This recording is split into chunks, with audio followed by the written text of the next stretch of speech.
Es lamentable que en ocasiones nuestro mundo parezca tragarse a la gente sin dejar rastro, y que a veces las personas desaparezcan sin más. En algunos casos, acaban resolviéndose con la aparición de un cadáver o el regreso de los desaparecidos a sus familias. En otros, ni hechos ni ningún rastro de ellos se encuentra nunca. Pero también hay otros en que la persona desaparecida es vista después de su desaparición, pero sigue siendo escurridiza, como un fantasma o espectro. En el video de hoy, veremos los casos en los que una persona ha desaparecido inexplicablemente o incluso se le cree muerta solo para ser vista merodeando como una bestia misteriosa como Nessie o el Pie Grande, dándonos tentadoras aunque en última instancia fugaces pistas potenciales de sus destinos y muy a menudo nublando sus desapariciones en aún más misterio, pero en última instancia proporcionando esperanza a aquellos que los buscan. El misterio tiene oscuras historias que claman ser contadas. Yo soy Paul, y esta es una de esas historias. El primer caso que analizaremos ocurrió el 1 de junio de 1948, cuando una estudiante universitaria de 21 años llamada Virginia Carpenter tomó un tren a Denton, Texas, para asistir a unos cursos de verano en una universidad de esa ciudad. Por el camino conoció a una maestra de escuela que también se dirigía a Denton y acordaron compartir un taxi a su llegada. Cuando Virginia llegó a su destino, se dio cuenta de que había dejado una de sus maletas en la estación y tuvo que tomar un taxi hasta la misma para recuperarla. Para su decepción, el personal de la estación le dijo que su maleta estaba en otro tren, pero que la entregarían en su residencia a primera hora de la mañana. Al parecer Virginia se bajó de un taxi para hablar con dos hombres que estaban sentados fuera de un auto amarillo, con los que parecía estar familiarizada, y el taxista se fue sin darle importancia. Esa sería la última vez confirmada que alguien la vería. Aunque Virginia nunca se registró en su residencia, ni se presentó a las clases que tenía programadas, se la vio por la zona en los días siguientes. En una ocasión, fue vista en una gasolinera cercana con dos hombres en un descapotable amarillo, y más tarde fue vista supuestamente bajando de un autobús en Texarkana, tras lo cual supuestamente preguntó por hoteles de la zona, mostrándose todo el tiempo notablemente incómoda y nerviosa. El siguiente avistamiento la describió con el aspecto desaliñado y demacrado, caminando por una carretera cerca de Chino, en Texas, aparentemente haciendo autostop. Un testigo vio el cartel de persona desaparecida, la reconoció y se acercó a la policía para decir que la había recogido haciendo autostop y que ella les había dicho que se llamaba Virginia y que se había escapado de casa. Esto no tenía mucho sentido, porque ella había estado esperando con ilusión sus clases de verano y no tenía problemas obvios en casa que le hicieran escapar. Otra teoría era que había sido víctima de un asesino en serie de la zona, que respondía al siniestro apodo, el fantasma de Texarkana, lo que resultaría aún más chocante si se tenía en cuenta que varios amigos de Virginia morirían más tarde en manos de ese asesino. Sea como fuere, se desconoce por qué desapareció Virginia Carpenter, quiénes eran los hombres con los que había sido vista, qué relación tenía con el asesino en serie, o incluso si la mujer avistada por todas partes era ella. El misterio aún perdura. Pasamos a 1961, en Lincoln, Massachusetts, donde Joan Rich, de 31 años, y su marido vivían con sus dos hijos pequeños. El 29 de octubre de ese año, la hija de Joan volvió a casa a visitar a un vecino para encontrar que su madre se había ido, que su hermano de 2 años estaba profundamente dormido sin nadie alrededor para vigilarlo. El padre estaba de viaje de negocios y no era propio de Joan dejar a su hijo menor desatendido. Aunque esto era bastante raro, las cosas se pondrían rápidamente alarmantes cuando la niña encontró lo que parecía ser un rastro de lo que ella pensó que era pintura roja que conducía desde la cocina hasta la entrada de la casa, pero no había señal de dónde había ido su madre. Las autoridades pudieron descubrir que la pintura era en realidad sangre y que también se habían dejado otras pistas extrañas, como un teléfono arrancado de la pared y una guía telefónica abierta en una sección de números de emergencia.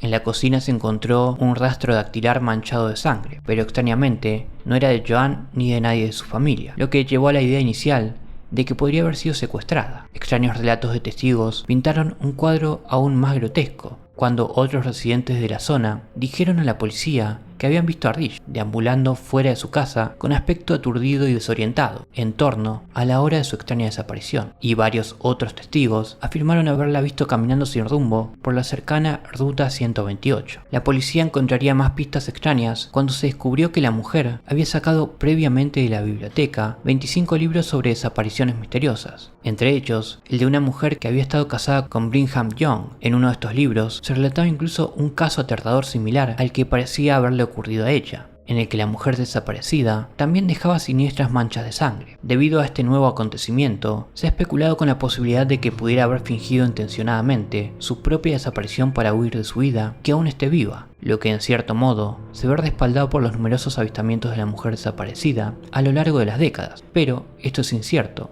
y Joan Rich nunca ha sido encontrada. Una teoría actual es que pudo resultar herida y sufrir amnesia, posiblemente al caer mientras caminaba por la Ruta 128, que estaba en obras en aquel momento, o incluso quedó inconsciente y fue enterrada por el asfalto. Pero todo esto son especulaciones, y nadie sabe realmente lo que le pasó. Tampoco explica todos los avistamientos. El caso de Joan Rich sigue siendo un misterio. En 1988 se produjo la extraña desaparición y posteriores avistamientos de Elizabeth Campbell, una estudiante universitaria de 20 años de Lampas, en Texas. El 25 de abril de 1988, Campbell tuvo una fuerte pelea con su novio y salió furiosa de la casa de él para dirigirse a pie a su casa, que estaba a unos 50 kilómetros de distancia. Por el camino pasó un compañero de clase que la llevó y la dejó en una tienda de comestibles a las afueras de Copperas Cove. Algo calmada tras la discusión, Campbell llamó a su novio para pedirle que fuera a buscarla y la llevara el resto del camino, pero él se negó rotundamente. Colgó el teléfono enfadada y desapareció de la faz de la tierra. Campbell no regresó a casa esa noche y las autoridades no pudieron localizar ninguna pista sobre su paradero, por lo que supusieron que tal vez seguía enfadada por la pelea y había escapado. Casi una semana después, se produjeron dos avistamientos de una mujer que coincidía con la descripción de Campbell, ambos procedentes de otra tienda a unos 85 kilómetros de distancia, y los testigos informaron de que había estado con un hombre que la sujetaba del brazo y parecía asustada. Un testigo diría de uno de los incidentes lo siguiente: un coche se acercó al depósito de combustible y un hombre salió de él, tomó a una mujer joven del brazo y la metió en la tienda con él. No era un agarre tipo novio, sino que su mano estaba por encima de la muñeca de ella. Yo estaba en el mostrador y él sacó un billete de $20 con una mano. La chica me miró y le dije si podía ayudarla. Él le dijo algo en un idioma que no entendí, y ella bajó la cabeza y miró hacia abajo, como si la estuviesen castigando por intentar decir algo. Y ahí acabó todo.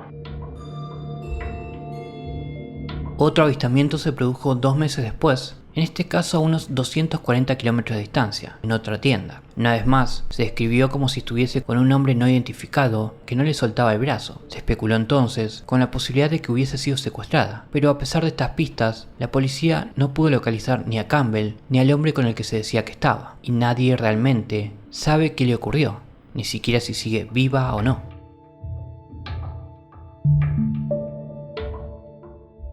En 1991, se produjeron 2 casos distintos de desapariciones bastante extrañas, relacionadas con avistamientos misteriosos. La primera ocurrió el 23 de abril, cuando Gordon Collins, residente en California y de 34 años de edad, se encontraba de vacaciones cerca de Santa Rosalía, en Baja California Sur, con su novia Anastasia Sills y unos amigos llamados Wayne Schwartz y Arlene Barnington. Ese día, el grupo se embarcó a primera hora de la mañana en una excursión de pesca en el mar de Cortés, con un tiempo en calma total, pero una repentina tormenta se abatió sobre la zona más tarde ese mismo día, y su velero de 7 metros desapareció, perdido por los vientos y la lluvia. Tras una búsqueda exhaustiva, la embarcación fue finalmente encontrada volcada y a la deriva en el mar, en la isla de San Marcos, y los cuerpos de Wayne Schwartz y Anastasia Sills fueron hallados flotando no muy lejos.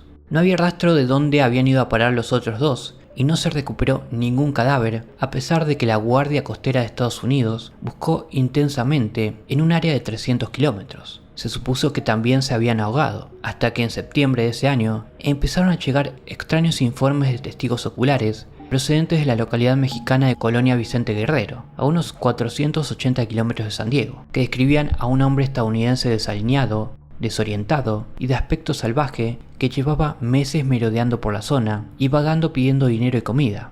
Se sospechó que podría tratarse del desaparecido Gordon Collins, y de hecho la familia del hombre llegó a convencerse de que así era, y de que posiblemente había sufrido amnesia durante su calvario. Para dar más credibilidad a esta idea, 2 pescadores informaron de que habían visto a un hombre americano que solo llevaba pantalones cortos y que parecía herido salir de las olas, después de lo cual se alejó tambaleándose y fue visto por última vez intentando subir a un autobús. Todo esto en la misma zona y a la misma hora en que el grupo había desaparecido.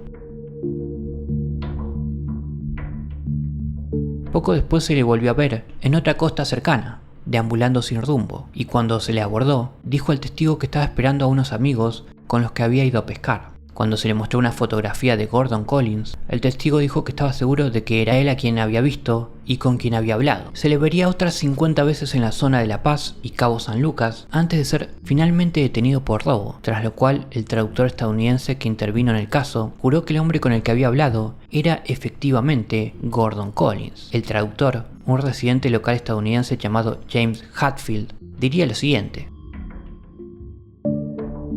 "No tengo ninguna duda de que es Gordon, porque cuando nos reunimos con él en la cárcel, me presenté y me dijo que se llamaba Gordy, y luego cuando salió el folleto, ahí estaba, Gordon, y no puedes confundir 2 fotos.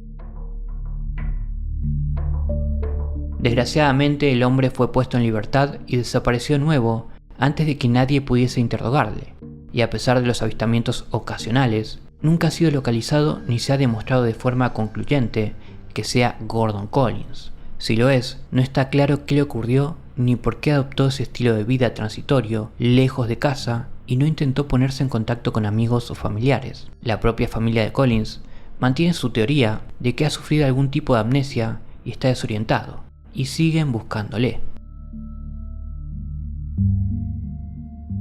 Es difícil saber qué pensar de casos como este. ¿Siguen vivas estas personas en algún lugar? Y en caso afirmativo, ¿qué ha pasado con ellas? ¿Han abandonado sus vidas voluntariamente y por alguna razón amorfa y desconocida? ¿Fueron secuestrados? Y en caso afirmativo, ¿cómo y por qué? ¿Es culpa de la amnesia o de algún trastorno mental? ¿Pudo verse algo más sobrenatural? Los avistamientos de los propios desaparecidos a menudo no contribuyen a disipar ninguna de estas preguntas y aportan pocas pistas útiles, pero aunque siguen siendo frustrantes atisbos de misterios que quizás nunca resolvamos, al menos ofrecen a las familias la esperanza de que en algún lugar sus seres queridos siguen vivos y pueden ser encontrados. Quizás para algunos eso sea suficiente.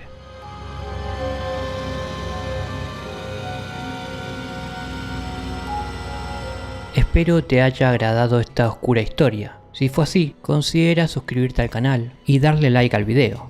Que tengas una buena noche.